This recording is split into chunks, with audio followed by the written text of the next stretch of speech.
محترم ناظرین، صلاح الدین ایوبی رحمۃ اللہ علیہ کی بچپن سے لے کر ان کی عملی زندگی اور پھر فتوحات پر مبنی ویڈیوز کا سلسلہ جاری ہے۔ اگر آپ کو ہماری یہ کاوش پسند آ رہی ہے تو ہمارے چینل کو سبسکرائب کریں اور کمنٹس میں اپنی رائے کا اظہار ضرور کریں، اور اس کے علاوہ ہماری اس ویڈیو پر سب سے پہلے 1000 لائکس حاصل کرنے میں ہمارا ساتھ دیں۔ نیچے دیے گئے لائک اور سبسکرائب بٹن کو دباتے ہوئے ہماری یوٹیوب فیملی کا حصہ بن جائیں۔ صلاح الدین ایوبی رحمۃ اللہ علیہ کے جاسوس خواجہ سراء متمم کو پکڑنے کے لیے مصر شہر کے کونے کونے میں پھیل گئے۔ آخر 1 ماہ کی انتہائی تلاش کے بعد خواجہ سراء متمم قاہرہ کے ایک گاؤں خرقانیہ سے گرفتار ہوا اور اسے زنجیروں میں جکڑ کر سلطان صلاح الدین ایوبی کے سامنے پیش کیا گیا۔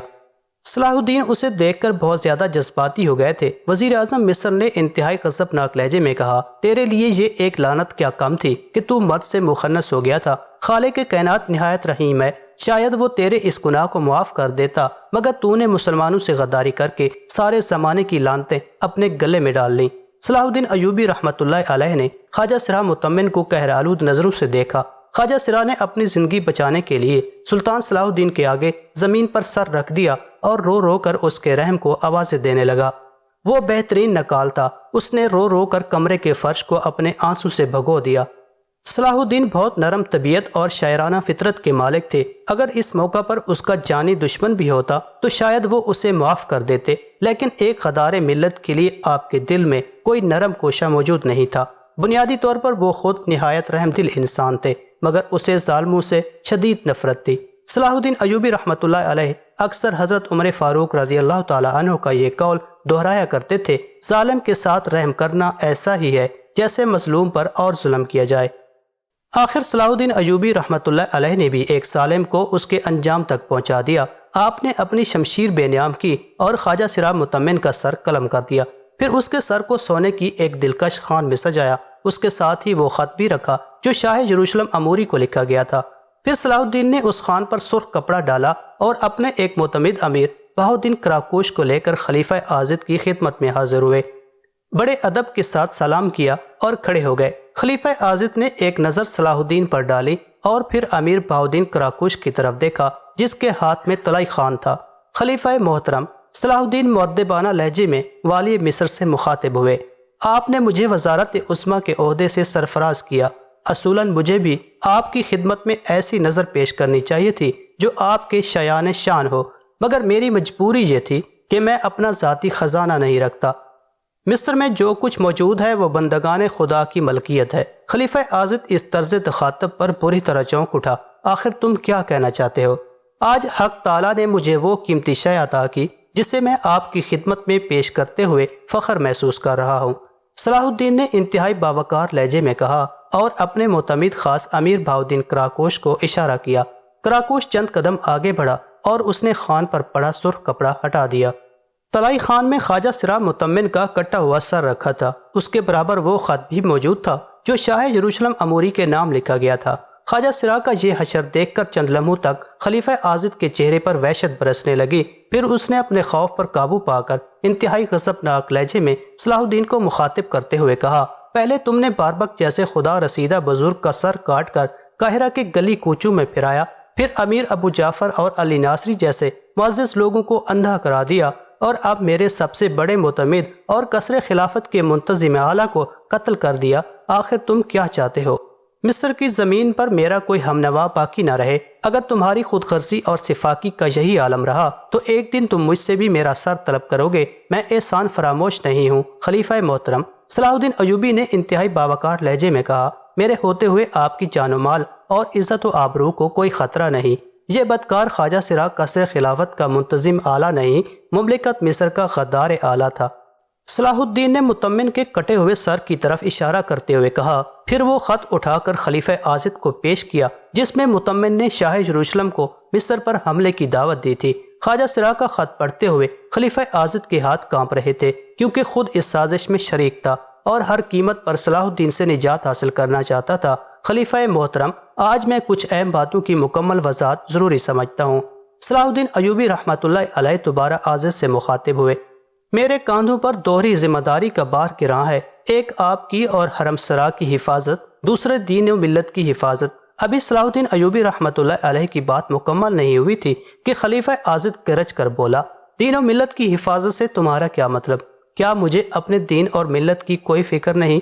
اب کھل کر بات کرنے کا وقت آ گیا تھا۔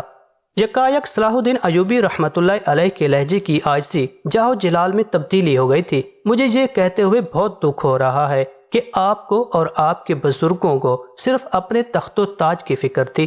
اگر دین و ملت کا خیال ہوتا تو دنیا بھر کے گمراہ اور شیطان صفت لوگ آپ کے زیر سایہ مصر میں جمع نہ ہوتے۔ خلیفہ عاضد جوش غضب میں اپنی تخت نما کرسی سے اٹھ کر کھڑا ہو گیا۔ تم بے ادبی اور گستاخی کی آخری حد سے بھی گزر چکے ہو، یہ ہے تمہاری احسان شناسی۔ خلیفہ محترم، مجھے اپنی بات مکمل کر لینے دیجیے۔ یکایک صلاح الدین رحمۃ اللہ علیہ کی آواز بھی بلند ہو گئی تھی۔ باربک جیسا شیطان ابو جعفر اور علی ناصری جیسے اسلام دشمن، شاور اور متمن جیسے غدار کس کے در پردہ تھے؟ میری حدود و سلطنت میں رہ کر مجھ پر حکم چلانے والے تم کون ہو؟ خلیفہ عاضد ہزیانی انداز میں چیخنے لگا۔ آپ کے بزرگ مصر کی سلطنت لے کر پیدا نہیں ہوئے تھے۔ صلاح الدین ایوبی رحمۃ اللہ علیہ کا لہجہ بھی سخت ہو گیا تھا۔ اللہ نے غلاموں اور صحرا نشینوں کو اپنے فضل و کرم سے یہ راحتیں اور نعمتیں بخشیں، اور پھر وہی ناشکر گزار بندے اللہ کے دین کا مذاق اڑانے لگے۔ میں آخری بار آپ کو یقین دلاتا ہوں کہ میرے ہوتے ہوئے آپ کی اولاد اور جان و مال کو کوئی خطرہ نہیں، لیکن اس کے ساتھ ہی مؤدبانہ عرض کرتا ہوں کہ اسلام دشمنوں کے ساتھ یہ ساز باز ختم کر دیجئے۔ اگر آپ نے اپنی منافقانہ روش تبدیل نہیں کی تو پھر میں بھی اپنے وعدے کی قید سے آزاد ہوں۔ یہ کہہ کر صلاح الدین رحمۃ اللہ علیہ تیزی کے ساتھ کمرے سے نکل گئے۔ امیر بہاؤالدین کراکوش بھی آپ کے پیچھے پیچھے تھا۔ اس کے بعد خلیفہ عاضد کو صرف قصر خلافت تک محدود کر دیا گیا تھا، اسے محل سے باہر جانے کی اجازت نہیں تھی۔ مزید یہ کہ صلاح الدین ایوبی رحمۃ اللہ علیہ اپنے معتمد خاص امیر بہاؤالدین کراکوش کو قصر خلافت کا منتظم آلہ بنا دیا تھا، جس کی اجازت کے بغیر نہ کوئی شخص اندر جا سکتا تھا اور نہ باہر آ سکتا تھا۔ اب قصر خلافت کی بلند و بالا، وسیع و عریض اور دلکش عمارت خلیفہ عاضد کے لیے ایک قید خانہ تھی، جہاں وہ ایک معزول شدہ حکمران کی طرح اپنی زندگی کے بقیہ شب و روز گزار رہا تھا۔ خواجہ سرا متمن کے قتل کی خبر سن کر سوڈانی حبشیوں میں شدید اشتعال پیدا ہو گیا تھا اور وہ بغاوت پر کمر بستہ ہو گئے۔ پھر وہ 50,000 کی تعداد میں مسلح ہو کر قصر وزارت پر حملہ آور ہوئے۔ جب یہ خبر خلیفہ عاضد کو ملی تو وہ بہت خوش ہوا اور انتہائی جذباتی لہجے میں حبشیوں کی کامیابی کی دعائیں کرنے لگا کہ اس میں اس کی نجات تھی۔ صلاح الدین ایوبی رحمۃ اللہ علیہ کے لیے سوڈانی حبشیوں کا حملہ غیر متوقع نہیں تھا، اس لیے آپ نے پہلے ہی دفاعی انتظامات مکمل کر لیے تھے۔ صلاح الدین ایوبی رحمۃ اللہ علیہ، عبداللہ کرشی، امیر عزا الدین اور صلاح الدین کے بڑے بھائی شمس الدولہ توران شاہ نے قصر وزارت سے نکل کر حبشیوں کا مقابلہ کیا۔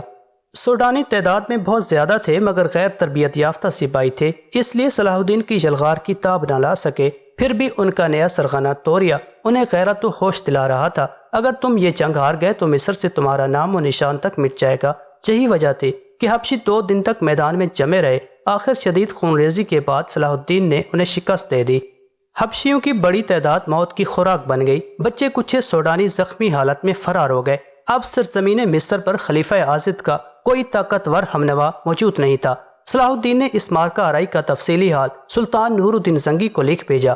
سلطان عادل نے بڑی مسرت کے ساتھ وہ خط پڑھا اور فوری طور پر اس ہدایت کے ساتھ نجم الدین ایوب کو مصر روانہ کر دیا۔ اب وقت آ گیا ہے کہ مصر میں خلیفہ عاضد کا خطبہ موقوف کر کے عباسی خلیفہ مصطفی کا خطبہ پڑھوا دیا جائے۔ یہ سلطان نور الدین محمود زنگی کی دیرینہ خواہش تھی کہ ان کی زندگی میں خلیفہ بغداد کا خطبہ پڑھا جائے۔ سلطان عادل ملت اسلامی کو متحد دیکھنا چاہتے تھے، اس لیے والی شام نے صلاح الدین کو سختی کے ساتھ حکم دیا تھا کہ وہ اس کام میں انتہائی عجلت کا مظاہرہ کرے۔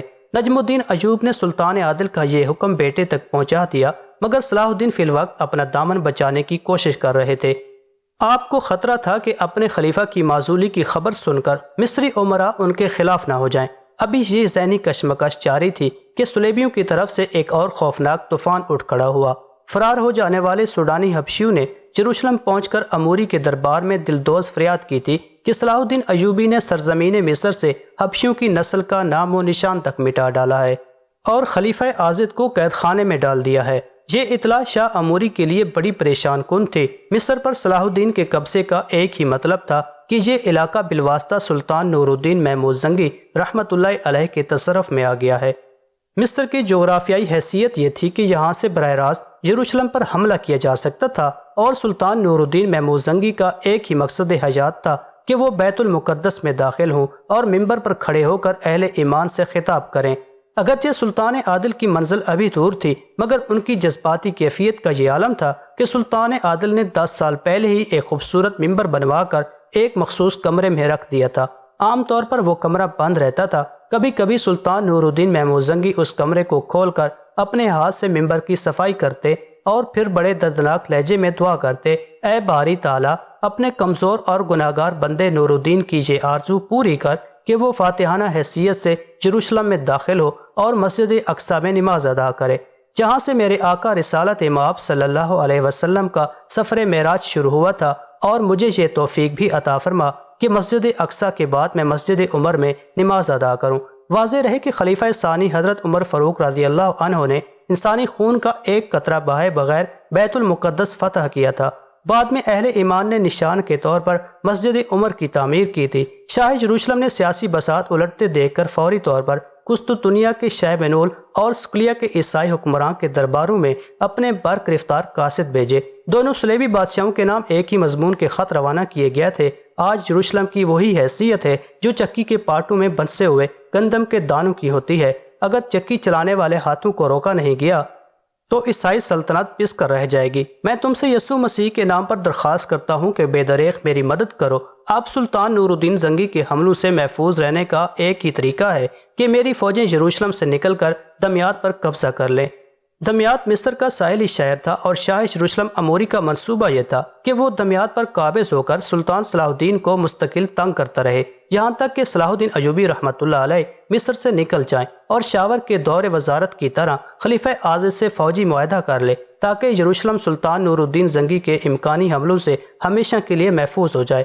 قسطنطنیہ اور سسلی کے عیسائی حکمرانوں نے شاہ یروشلم کی درخواست پر بلا تاخیر عمل کیا، صلیبی فوج کی مدد کے لیے اپنے بحری بیڑے دمیاط کی طرف روانہ کر دیے۔ شاہ یروشلم کا خیال تھا کہ صلاح الدین نوجوان اور ناتجربہ کار ہونے کے باعث جنگی چالوں سے زیادہ باخبر نہیں ہوگا، اس لیے صلیبی فوج آسانی کے ساتھ دمیاط پر قبضہ کر لے گی۔ مگر شاہ یروشلم اس وقت حیران رہ گیا جب دمیاط کے دفاعی انتظامات مکمل تھے اور صلیبی لشکر جنگ کے بغیر شہر میں داخل نہیں ہو سکتا تھا، اور اس کی وجہ یہ تھی کہ صلاح الدین ایوبی رحمۃ اللہ علیہ کا جاسوسی نظام انتہائی فعال تھا۔ جیسے ہی عیسائی لشکر یروشلم سے روانہ ہوا، صلاح الدین کے جاسوسوں نے آپ کو اطلاع دی کہ صلیبیوں کے ارادے خیر ہیں۔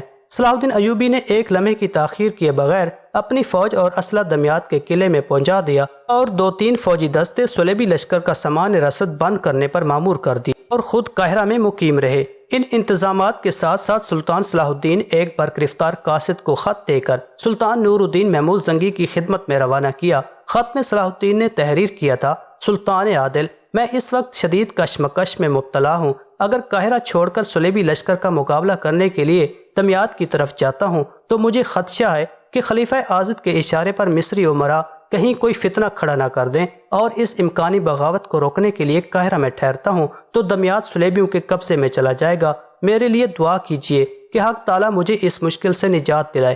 سلطان صلاح الدین کا خط پڑھ کر سلطان نور الدین محمود زنگی کے چہرے پر عجیب سا رنگ ابھر آیا، پھر بڑے جذباتی لہجے میں کہا، تم تو میری آخری امید ہو، حق تعالیٰ تمہیں مایوس نہیں کرے گا۔ اس کے ساتھ ہی سلطان نور الدین محمود زنگی رحمۃ اللہ علیہ نے منتخب جانبازوں کا ایک لشکر دمیاط کی طرف روانہ کیا۔ اس کے کچھ دن بعد دوسرا لشکر، پھر تیسرا، پھر چوتھا۔